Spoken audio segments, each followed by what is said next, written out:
Hello, and welcome to Now Where Were We? A series of short videos about the history of Olympia, Lacey, and surrounding areas. Your host for this program is Deborah Ross.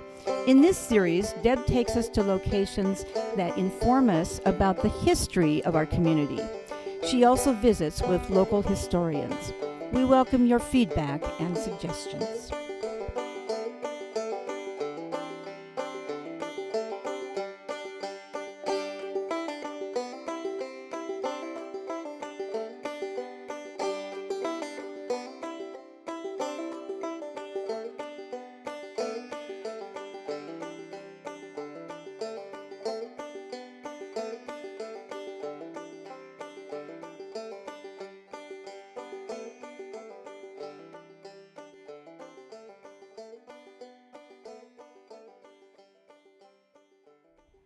Hello, and welcome to Now Where Were We? An ongoing series of short videos about the history of Olympia, Lacey, and surrounding areas. I'm Deborah Ross. This is the first episode in our fourth season, and I'm going to be continuing with the series that I've been calling By the Decades. In each episode, we feature a theme or set of events that's emblematic of a particular decade in our area's history. And with me today, I have Jennifer Crooks. Jennifer is a young historian who I've come to talk about the history of women in World War I. Jennifer, thank you so much for being here today. Thank you. You will find Jennifer's name on many articles at thurstontalk.com and other historical publications. And you may also recognize Jennifer's last name because she's the daughter of Olympia area historian Drew Crooks, who was a guest on our show a few episodes ago. So let's launch right into our topic of the day. Jennifer, can you just give me an overview of the involvement of women during the years of World War I? Well, women were very active during the war. They were involved with all different parts of the war through different organizations such as the Red Cross, Minutewomen, YWCA, as well as other organizations.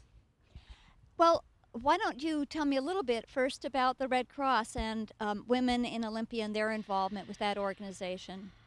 Well, the Red Cross is an organization that still exists in Thurston County, and during the war, they provided a lot of medical and other aid to soldiers and civilians.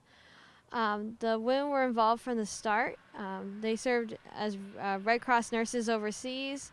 And when the Olympia Red Cross founded in February 1917, most of the original original members were female. And they formed most of the volunteers during the war. A lot of what their activities were sewing and knitting and rolling bandages for soldiers.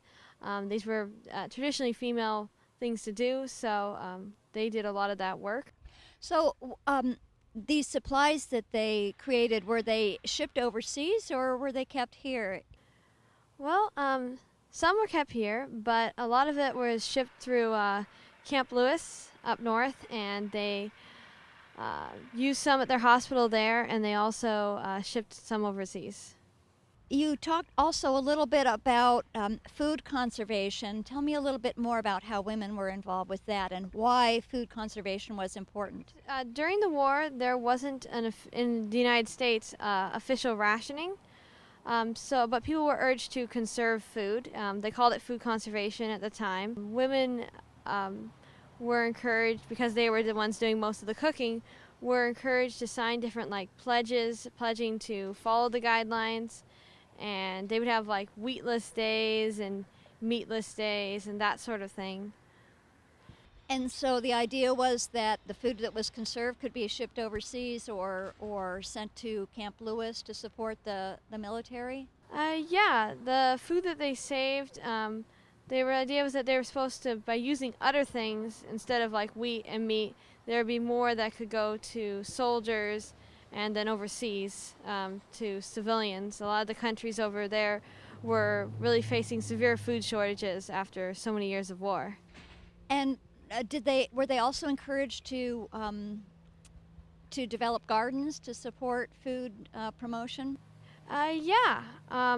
People were encouraged to plant gardens if they could. The Olympia Chamber of Commerce actually listed different like spare lots and yards, and that where you could that the people the property owners would let people to come and plant their own gardens, and people were also promoted to do it through schools, and different women formed different like canning and agricultural clubs to encourage people to do so.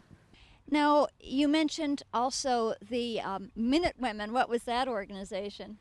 Well, the Minute Women was a group of women that they worked with the Thurston County Council of Defense. The Council of Defense was an organization with the government that organized different war activities and home front activities in Thurston County. There was a state council of defense as well as a national one. So the Minute Women did a lot of the work for their day-to-day programs and projects. They enlisted members to the Red Cross. They helped promote the Liberty Bonds. They helped raise money for the different councils' fundraisers and expenses. And what were Liberty Bonds? Well, Liberty Bonds were government bonds that helped finance the war. Women formed large proponents of that. The Minute Women formed kind of a women's committee to promote the bonds. Women, of course, bought the bonds as well. And so they would go to public events or go door to door to try to sell the bonds? Yeah, they did both. They give, like their leader would give a speech at like a rally, or they would also go door to door and participate in events that way. There was also another interesting woman. Her name was Clara Van Etten. During the war, she was a 4-Minuteman speaker. She spoke, she did do different like war propaganda speeches at the movie theater during that 4 minutes between the reels being changed. And then after the war, she spent 2 years overseas in Turkey, administrating a orphanage for survivors of the Armenian genocide. Well, that's a good segue to talking about what happened after World War I and how women were involved here in Olympia with some of that recognition of the impacts of the war on our community.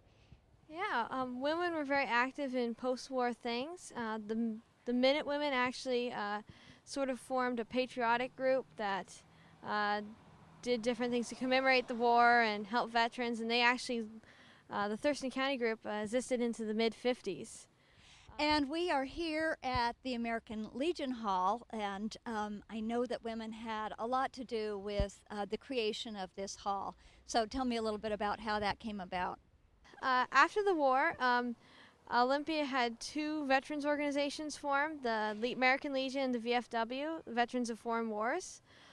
Each group had auxiliaries. The wives of different veterans were very active in the different groups, doing different things to help veterans and support the group. And then in 1921, the American Legion started raising funds for this building that we're at right now.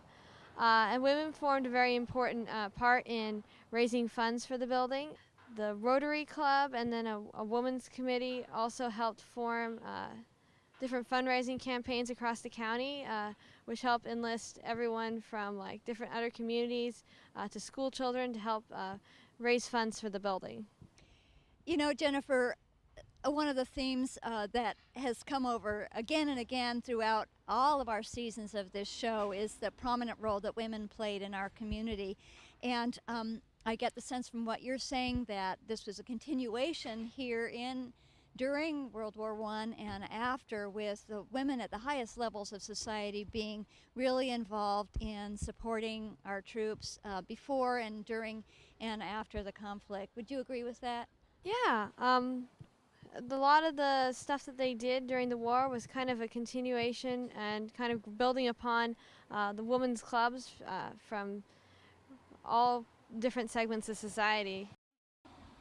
Well, thank you so much for coming and talking to us about this important topic. And I really congratulate you on your choice of history as a career, and wish you all the best. So thank you again, Jennifer. Well, thank you. Glad to be here.